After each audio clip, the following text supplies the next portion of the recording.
नमस्कार प्रिय दर्शक बंधुरा डेमोक्रेसी खबरेर आड्डा चैनेले आपनादेर सबाइके धन्यवाद। गत लोकसभा भोटे 743 कोम्पानी आधा सेना मोतायन करा हयेछिलो राज्ये। तार तुलनाय एबार तार चाहिदा अनेक बेशी, प्राय 177 कोम्पानी बेशी आधा सेना चाওয়া হয়েছে। শুধু তাই নয়, প্রায় সমসংখ্যক আসনের বিহারে 295 কোম্পানি, আসন সংখ্যায় দ্বিগুণ উত্তরপ্রদেশের জন্য যেখানে 252 কোম্পানি বাহিনী চেয়েছে কমিশন, সেখানে শুধুমাত্র পশ্চিমবঙ্গের জন্য প্রায় 920 কোম্পানি আধা সেনা চাওয়া হয়েছে।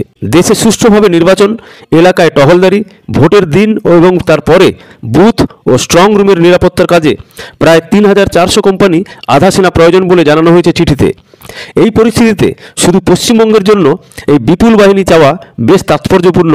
রাজনীতিকদের একাংশের মতে সারা দেশে পশ্চিমবঙ্গ এখন অন্যতম বিরল রাজ্য যেখানে নির্বাচনী রক্তপাতের ঘটনা বারবার উঠে আসে সংবাদের শিরোনামে। গত পঞ্চায়েত ভোটেও এ নিয়ে বিতর্ক হয়েছে বিস্তর। সেই পরিপ্রেক্ষিতেই এই বাহিনী প্রস্তাব। যদিও তৃণমূলের বরাবরের দাবি রাজনৈতিকভাবে রাজ্যকে খাটো করতেই হিংসার কথা এভাবে প্রতিবার ফলাও করে বিচার করে বিরোধীরা। যদিও সূত্রের খবর পশ্চিমবঙ্গে কত দফায় ভোট হবে তা এখনও ঠিক হয়নি। তবে গত লোকসভা ভোট 7 দফায় করেও যে রক্তপাত আটকানো যায়নি তা মাথায় রাখছে কমিশন। সূত্রের দাবি অবাধ ও নিরাপদ নির্বাচনের জন্য বিভিন্ন দফায় বাহিনীকে মোতায়েন ও কিছু ক্ষেত্রে রেখে দেওয়ার প্রয়োজন রয়েছে। কোনো রাজ্যে অশান্ত রাজনৈতিক পরিস্থিতির দরুন আগাম বাহিনী মোতায়েনের প্রয়োজন হলে তাও মন্ত্রককে আগেই জানিয়ে দেওয়া হবে। সমস্ত রাজ্যে স্পর্শকাতর এলাকা চিহ্নিত করার উপরেও জোর দিয়েছে কমিশন।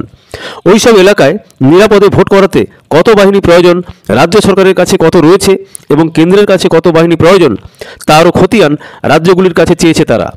তার ভিত্তিতেই কেন্দ্রীয় বাহিনী মোতায়েনের চূড়ান্ত সিদ্ধান্ত নেবে কমিশন।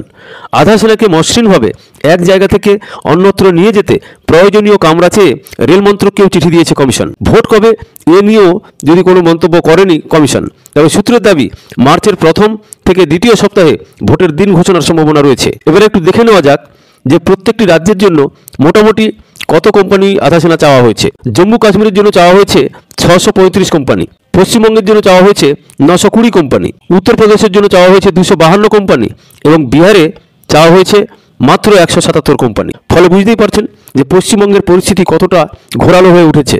ফলে এই লোকসভা ভোটের সময় যাতে নতুন করে কোনো রক্তপাত বা ভোট চুরির ঘটনা না ঘটে সেই জন্য আগে থেকেই নির্বাচন কমিশন অত্যন্ত তৎপর।